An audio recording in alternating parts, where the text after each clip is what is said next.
제가 살아가면서 굉장히 어둡다고 할까? 루저의 삶을 많이 살았어요. 그렇게 한 몇 년간을 살다 보니까 내 스스로가 나를 페인으로 만드는 것 같더라고요.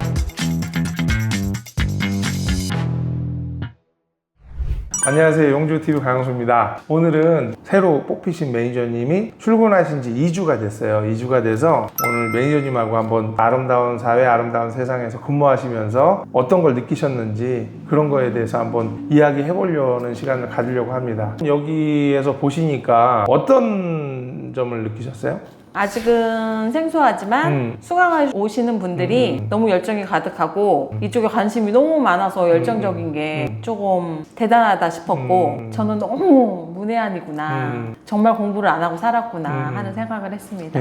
예전에 제가 매니저분을 뽑았을 때는 제 강의를 들으신 분이고, 그리고 저의 성장 코드에 같이 한번 가려는 마음이 있으신 분이 오셨어요. 그래서 아주 좋으신 분이었는데 좀 건강이 안 좋으셔서 이제 그만두시게 되셨는데, 그래서 요번에는 제가 매니저분을 뽑을 때 용주주가 누군지 모르는 사람을 뽑았거든요. 제가 용주주 유튜버라는 것도 모르고 오신 거잖아요. 2주 정도 되시니까 과연 용주주는 어떤 사람인지, 강의도 사실은 돈 내고 들은 것도 아니고 일로서 들으신 거잖아요. 그게 일이니까. 그래서 들으셨는데 어떠셨는지 한번 개인적인 생각을 한번 듣고 싶어요. 저는 용주주님이 시드머니가 엄청 많은 분일 거라고 생각을 했어요. 그 질문을 드렸더니 나는 그렇지 않다. 임대 아파트 살면서 아파트 하나를 분양받았고 그거부터 시작을 했다 해서 운이 엄청 좋으시구나 이렇게 생각을 했고, 그땐 금리가 쌌겠지. 그렇게 생각하시는 분들이 많을 거예요. 예전 얘기잖아요. 제가 이제 투자를 시작하고 성장해온 단계들을 이렇게 보면 20년이 넘는 얘기예요. 그러니까 제가 1999년도에 결혼을 해가지고 한 5, 6년 정도 되면서 돈을 모아야겠다, 부자가 돼야겠다라는 거를 꿈꿨으니까 실제 한 2005년 정도부터 아마 시작됐을 것 같아요. 근데 그때는 규제도 완화돼 있었을 거고 저금리 시대였고 굉장히 투자하기 좋은 시기가 아니었냐라고 얘기하시는 분들이 많은데, 그거는 잘못된 생각이에요. 머피의 법칙 있잖아요. 내가 뭐만 하려고 그러면 금리가 올라, 내가 뭐만 하려고 그러면 뭐가 강화돼. 그러는데 저도 마찬가지로 제가 첫 아파트를 투자해가지고 이거를 피를 받고 팔으려고 했었는데 당시에 피가 3천만 원이 붙었는데, 제가 생애 최초의 아파트를 분양받았고 처음으로 피를 받고 팔아먹을 수 있는 좋은 기회였었는데 당첨되자마자 있었던 프리미엄이 점점점 입주 시기가 다가오면서 계속 내려가더라고요. 그게 뭐냐면 그때 노무현 대통령께서 발표를 하신 부분이, 그전에는 상관없었는데 지금부터는 분양권을 한 번밖에 전매할 수 없다라는 법을 발표했어요. 그러니까 분양권이라는 건 계속 되팔아야 수익이 나는 거잖아요. 3천만 원에 산 사람이 또 올라서 4천만 원에 팔면서 1,000만 원 이득 보고, 이게 돼야 되는데 한 번밖에 못 판다는 얘기는 시입주자밖에 못 사는 거잖아요. 그렇게 바꾸다 보니까 프리미엄의 가치가 떨어지다가 마지막에 입주될 때쯤에는 800만 원 정도로 제가 기억해요. 그러니까 저도 왜 하필 여태까지 안 하다가 내가 할 때 이렇게 바뀌냐를 생각하면서 야, 이거 머피의 법칙이구나, 이런 생각을 했다니까. 그런데 사람들이 그래요. 그럼 그때는 그래도 저금리 시대 아니야? 이렇게 얘기하시는 분들이 많아요. 근데 2002년도, 2004년도가 금리가 얼마나 높았는지를 한번 생각해 보시면 지금보다 아마 높았거나 같았을 거예요. 제 기억으로 9,800만 원을 대출을 받았는데 당시 이자가 원금 상환이 아니고 이자만 냈거든요. 그 당시에는. 물론 지금은 원금 상환하니까 더 많은 비용이 들지만 예전에는 이자만 납부를 3년 동안 하다가 그 다음부터 원금 상환하게 돼 있었어요. 근데 그때 이자가 60만 원이었다는 거지. 그러면 내가 그 당시 월급이 250만 원 받고 자녀가 있었어요. 그리고 외벌이였어요. 그런 사람이 60만 원을 이자 내기는 엄청 큰 돈이거든요. 그게 삶에서 굉장히 어려운 숙제였었던 것 중에 하나예요. 근데 그게 지금하고 많이 다르지 않을 거라는 거죠. 그러니까 내가 운이 좋았다? 저는 제가 운이 좋은 삶을 살아보진 않았던 것 같아. 근데 이거는 있어요. 내가 그냥 운이 좋은 사람이야 라고 얘기를 많이 하고 다녀요. 예를 들면 이런 거예요. 무슨 모임 같은 데 가면 행사하면 항상 추첨 같은 거 하잖아요. 뭐 추첨하면 나는 운이 되게 좋아, 나는 늘 된다? 그럼 돼요. 그냥 그런 그 마인드가 있었던 것 뿐인 거지, 엎어져도 돈 주는 사람이야 이런 식의 생각보다는 그냥 긍정적인 마인드가 나의 삶에 큰 효과가 되지 않았나, 이 생각이 드는 거죠. 긍정적인 마인드는 어떻게 생기셨어요? 그냥 그렇게 생각해야 잘 될 것 같다는 그 생각으로 그렇게 가지셨나요? 제가 살아가면서 굉장히 어둡다고 할까? 루저의 삶을 많이 살았어요. 그렇게 한 몇 년간을 살다 보니까 내 스스로가 나를 페인으로 만드는 것 같더라고. 맨날 만나면 친구들하고 술을 먹어도 나 요즘 되게 힘들다. 술이나 한잔 먹자.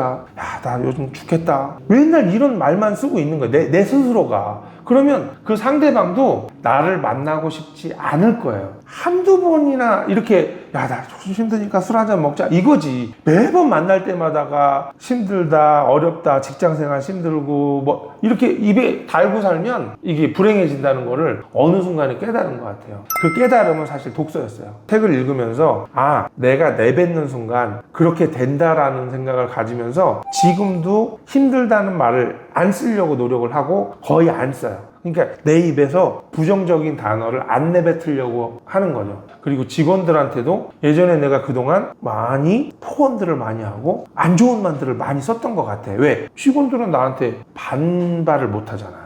그러니까 그런 말을 많이 했었는데 이제는 야, 내 생각해보던 것보다 잘해. 나는 이 정도까지 기대 안 했는데 이 정도면 되게 잘한 거야. 이렇게 얘기를 많이 해주는 편이고, 예전에는 내가 무슨 말을 썼냐면 넌 시키는 대로만 해. 생각하지 마. 너는 그렇게 생각하니까 안 되는 거야. 너는 그런 마음이 잘못된 거야. 그리고 나서 나중에 회의하면서 니네들은 왜 말을 안 하냐? 내가 그 입을 다 막아놓고 나서 말을 하면 다 잘라놓고 나서 그 다음에 내가 니네들은 말 안 하는 게 문제야. 근데 그들은 속으로 그러겠죠. 말하면 다 잘라버리고 막 이렇게 얘기하니까 안 하는 건데 그렇게 얘기한다고 생각해. 근데 지금은 직원들한테도 그렇게 안 하려고 노력하고, 그리고 우리 자녀한테도 그렇게 안 하려고 노력하다 보니까 그게 나한테도 좋고 우리 자녀의 성장 발달에도 좋고 아내 역시도 굉장히 만족해하고, 긍정적으로 생각해야 긍정적인 삶을 사는 거고, 부자의 생각을 해야 부자가 되지 않나. 부자가 아니니까 부자 생각을 해야 부자가 되는 거야. 그래서 제가 주로 많이 읽는 책들이 부자들이 어떻게 생각하는지에 대한 책들을 많이 읽는데, 그런 책들을 읽으면 내 삶에 도움이 많이 되고 지금도 많이 읽는 편이고, 거의 외국 서적 같은 경우에 부의 법칙이라든지 뭐 성공한 뭐 대화법이라든지 이런 거에 대해서 많이 읽고 배우려고 노력하는 중이에요. 그러면 막 두 번째, 세 번째 지금 원룸을 되게 많이 소유한 걸로 아는데 한 채 한 채 하셨어요? 아니면 건물을 하나를 매입을 하셨어요? 어떤 건물은 낱개로는 안 팔아요. 룸 하나에 이렇게 투자하는 방법은 없나요? 그런 것도 있는데 그게 건물 투자잖아요. 건물. 그게 건물이지. 한 칸은 아니란 말이야. 그런데 지금 말씀하신 한 칸은 안 파나요?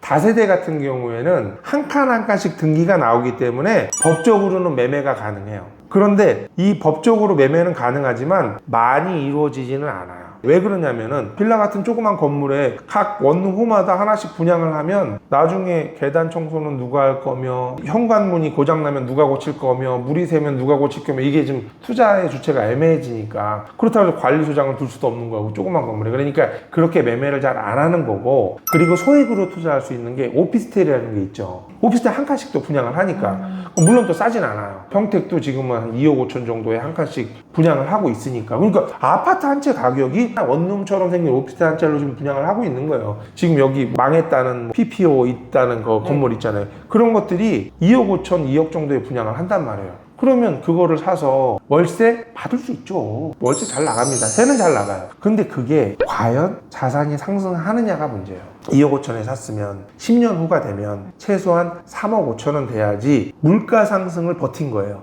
내가 2억 5천을 갖고 있다가 10년 후에 2억 5천하고 지금의 2억 5천은 다를 거 아니에요. 지금의 2억 5천과 10년 전에 2억 5천 다르잖아요. 그것처럼 앞으로의 10년 후는 다를 거예요. 근데 10년을 갖고 있어서 월세는 받아 먹었는데 2억 5천 밖에 안 해. 그러면 내가 돈을 번 거예요? 잃은 거예요? 그래도 번 거 아니에요? 월세 받았으니까? 월세를 받았는데 그러면 만약에 내가 그동안 받은 월세가 1억이 될까요? 그러니까 2억 5천을 투자를 해서 10년 후에 물가 상승을 보면 3억 5천이 돼야 되는 거예요. 그런데 내가 받은 월세가 그럼 1억의 차가 생기는 거잖아요. 그래야 똔똔이라고 보는 건데, 만약에 다른 거를 샀으면 더 많이 상승할 수도 있고, 월세가 5천만 원밖에 못 받았어. 10년 동안. 그러면 5천만 원 손해나는 거잖아요. 그럼 내 돈 갖고선 10년을 그냥 다른 데 갖고 넣어놓으면 차익형 투자랑 뭐가 다르냐는 거야. 이걸 갖고 10년을 보유해도 1억은 오를 텐데 굳이 오피스텔을 타서 월세 받느라 힘들고 관리해주고 이런 걸 할 필요가 뭐가 있냐는 거야. 내가 10년을 아파트를 갖고 있어도 1억은 오를 텐데. 그러니까 이 투자는 올바른 투자가 아니라는 거지. 그러면 뭘 해야 되냐면 시세 상승도 일어나고 월세도 받을 수 있는 투자를 해야 되는 거죠. 시세 상승이라는 건 최소한 물가 오름보다는 그 이상으로 오를 수 있는 녀석을 찾아야 되는 거야. 그리고 월세도 받을 수 있는 그런 투자를 해야 되는 거죠. 그러다 보니까 제가 오피스텔 같은 경우는 강의에서도 말씀드리지만 오피스텔은 좋은 투자가 아니다라고 얘기하는 거죠. 오피스텔이 다 나쁜 건 아니에요. 오르는 오피스텔도 있는데 안 오르는 오피스텔도 있다고 그랬잖아요. 그거는 강의에서 제가 말씀드린 적 있죠. 그런 거예요. 그것까지 가려면 너무 길어서 그거는 자르고 그래서 그렇게 보시면 된다는 거지.